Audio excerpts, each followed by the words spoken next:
It's been more than a year since the deadly coronavirus is infecting people in our country.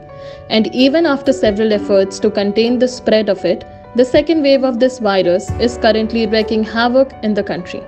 Today, I, Ananya Singh, along with Vaibhav Ganju, welcome you to an episode of Simsa Radio, focusing on know-hows of vaccine.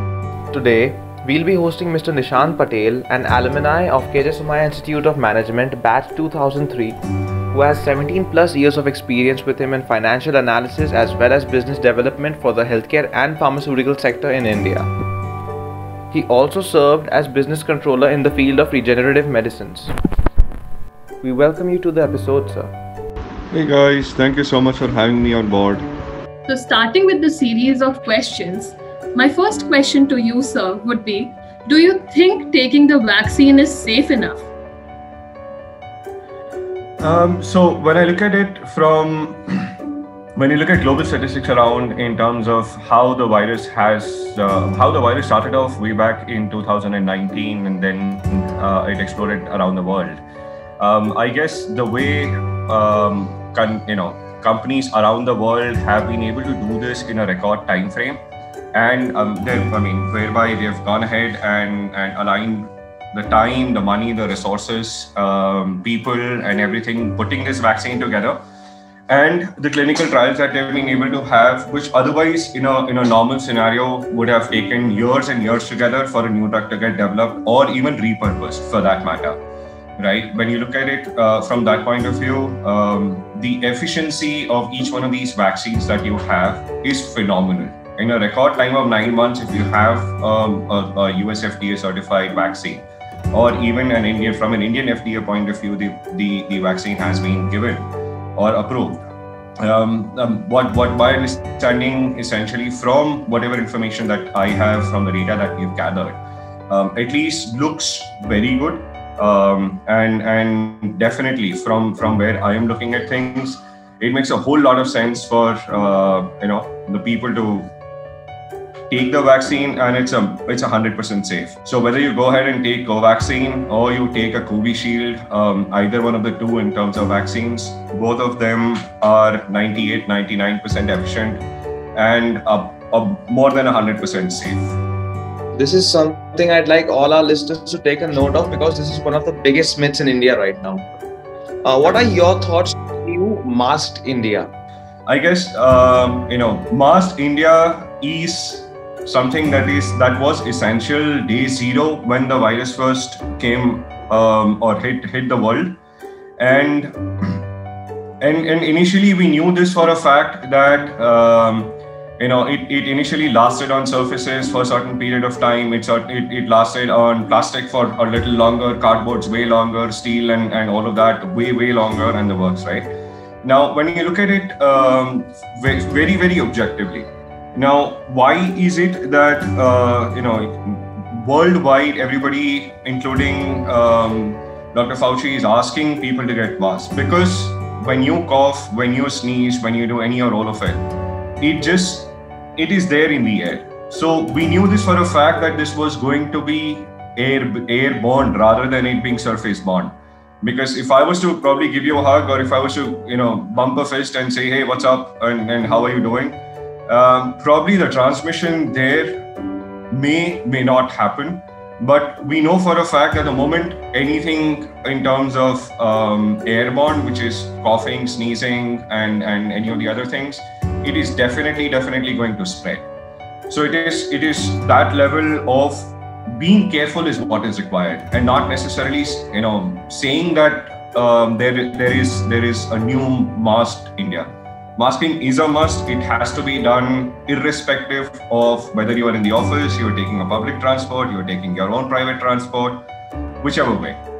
I repeat here for all the listeners out there, to save a life, wear a mask. So moving on to the next question, what all rumors have you heard about the vaccine, sir? Right. So the biggest myth or the biggest rumor that I've heard, it probably goes back to your first question, which you've asked, are the vaccines safe? And the safety and the efficacy has always been questioned. And for me, this is the biggest rumor that I have, that it is not safe for the age group of beyond 70, 75, or it is not good for the age group of 45 plus, and so on. But looking at how it has been developed, looking at the hours and resources that companies have poured in, companies have put in, and being able to test something, whether you look at a third world geographies like the Asia Pacific, or you look at a developed geography like the US, Europe of the world, they've still gone ahead and tested it while they were trying to get approvals on the on the vaccine. So having a rumor that for people with comorbidities the impact is less or the efficacy is less, or having a rumor that it does not, or there is a fairly good possibility of a relapse taking place that will result in death. So these are some of the rumors that I've heard, and to answer at least one of them, people with comorbidities are, at least in India, I can say this with good amount of confidence, that when you are, or anyone above the age of 45 has gone to a vaccination center and has tried to say that, okay, I have a comorbidity and this is what my ailments are, the doctors have been fairly cautious in terms of what medication they give you, right? So any of these rumors that you hear that beyond, if I have comorbidity or if I'm asymptomatic or if I have something else, it is not going to be working, that's 100% wrong. It definitely works. Yes, the onus is on the patient or on the person who goes to the vaccination center and says that, yes, I have 1, 2, 3, 4 ailments. So if I'm taking a vaccine, can you please let me know what medication I need to either continue or start fresh? Thank you, sir. And I hope all our listeners took a note of this as well. So moving on to the next question. Can you get vaccinated if they are currently COVID positive? I mean, can people get vaccinated if they are COVID positive? So ideally, a one-word answer to that is no.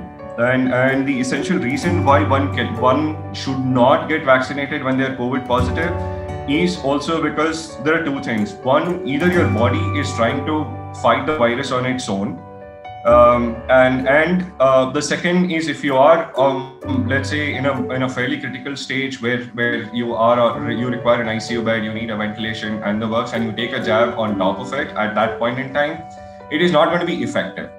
And for anything to work, your body needs to be at least 80-90% to be in that range of being able to at least fight it off. Sure, we have noted that one. So the next is, if anyone has recovered from COVID-19, do they still need to take a vaccine? Oh, 100%. I mean, that typically is a no-brainer. So even if let's say I have been COVID positive and I have recovered from it after a 14-day course or a 28-day of isolation and the works, I still have to go ahead and take the vaccine for primary reason. My body has developed antibodies, but those antibodies may not necessarily be sufficient to handle, let's say, a mutation that takes place, or a double mutation or a triple mutation, any variants of the virus that come in.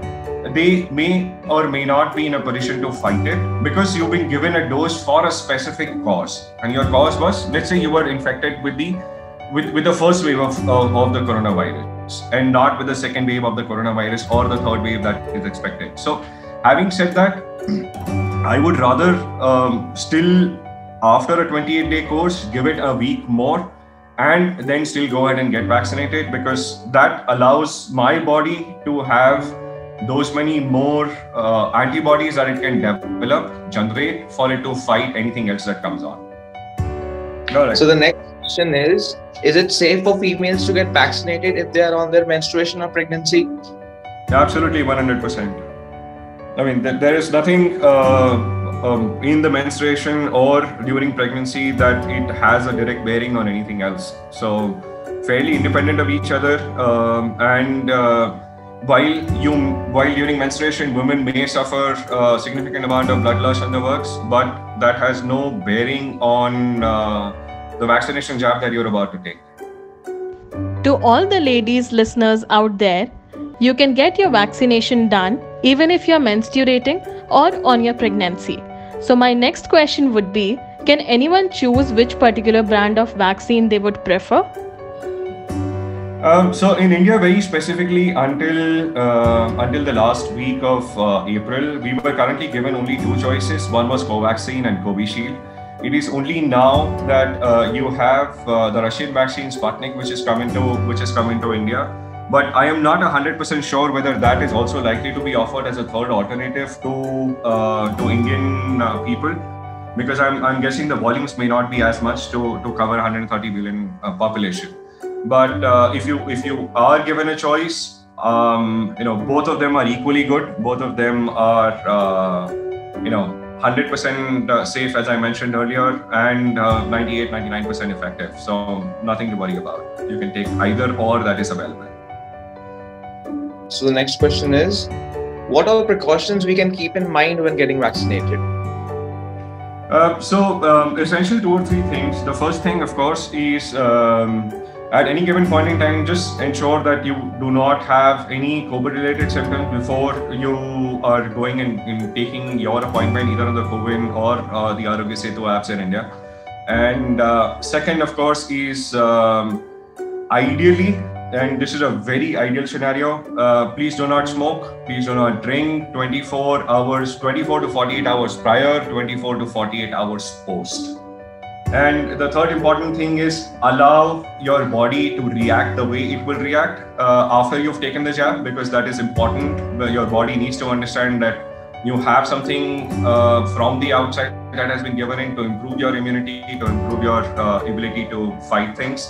So it makes a whole host of sense to let the body be. Yes, so the chunk is do not smoke, do not drink, and take care of your body. So moving on, which vaccine is more effective, Covishield or Covaxin?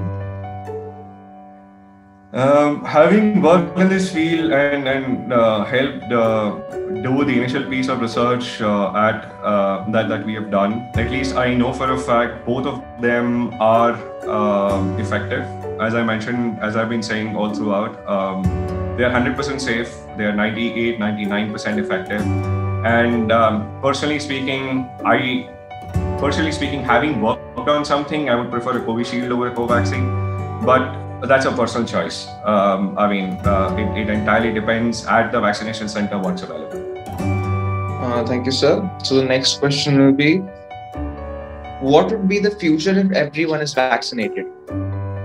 That's a tough one to answer. The essential reason why it is tough to answer is because, getting 130 billion population vaccinated and not knowing what is out there after that is a little questionable, because we still, at this point in time, while a lot of research is currently going on both in US, Europe and in India, what is the future? We don't know whether there'll be anything new or a new variant or any or all of that coming in. But suffice to say, to be able to go back to business as usual, vaccination is required, and it is the only way at this point in time that you can probably look at surviving through this pandemic. Thank you, sir. So the next question is, how effective is double masking if done in a proper manner? I mean, is double masking even required if we use an N95 mask? Ideally, given the fact, or given the changes in the circumstances of how the coronavirus has been behaving, initially, as I mentioned, that it was surface bound and then it became aerosol bound. Now, if it is aerosol bound, then double masking definitely helps. Even if whether you have an N95 or a K95 or whichever other 95 mask, doesn't matter. If you have masked up properly, the way they have said that you should twist your the strings that you have at the end of the mask and pull it around your ears, you should do it only that way. Let's not go ahead and risk it and try and be a hero in terms of saying that no, I mean, nothing's going to happen to me. So moving on, are there any side effects of the vaccine or any special precautions that should be taken for the people suffering from diabetes or hypertension? So this is a good question, Ananya. Essentially, because yes, there are known and reported side effects. As I mentioned in your earlier question, that you will have issues. You will have arrhythmia of the heart. You will have issues in terms of your breathing capacity in the lung coming down, and weakness in the body. But at the time when you go and take the vaccination and you're informing your vaccinator that I have comorbidities in the form of, let's say, hypertension or a depression or diabetes, or you have any other ailment, if you let your vaccinator know, then what at least we have seen is the medication that is given along with the first jab for a period of 2 or 3 days, that medication can always be altered and or will be changed, and you can go back and reconsult with your physician that this is what I have been given, and should I take this or should I continue with what I have been given and go back to my vaccinator and reconsult. But 99% of the cases that at least we have seen, what if you inform your vaccinator that this is what I have, then the chances of you having any additional side effects from an arrhythmia of the heart or breathing problems or cold, cough, and all of that essentially will just get taken care of properly. That was also an eye-opener for us, sir. Thank you. So moving on, any message for the people who are scared of rumors and refuse to get vaccinated? Here's the thing, right? If there are two ways to look at this. If you don't want to get vaccinated, you will not get vaccinated, even if whether there are rumors or there are no rumors, or whether there are side effects or no side effects. Now, the whole argument is, do you want to be amongst those lot where, if you don't get vaccinated and you get COVID infected and you don't land up getting the required care and attention, and you land up putting tremendous amount of physical, emotional, financial strain on yourself and your loved ones, then please go ahead, don't get vaccinated. That's absolutely fine. Rumors will be there, side effects, yes. Every medicine that you take today, a very simple way to sum it up, every medicine that you take today, whether it is for hypertension, whether it is for diabetes, whether it is for depression or any of it, all of it has side effects. All of it has alleged rumors around it that it causes a neurological imbalance and this and that and all of that. But you still go ahead and take it because it's your compulsion, right? The same thing here. Even though it has been made voluntary, but if you get vaccinated, the probability of you surviving through the pandemic is much, much higher. And then to add to it, your existing immunity that you have is going to help you, or is going to go a long way in terms of helping you become healthy and safe. Rightly said. As the old saying is there, precaution is better than cure. So go run and get vaccinated. We are in this together. So we thank you, Nishant sir, for being here. It's always a pleasure. Everyone out there needs to exercise continuous caution by following protocols of hand sanitization, masking, social distancing, and get vaccinated as a mean to curtail the second wave of the virus. We hope this episode has cleared some air about the vaccine. And for more such episodes, stay tuned to Simsa Radio.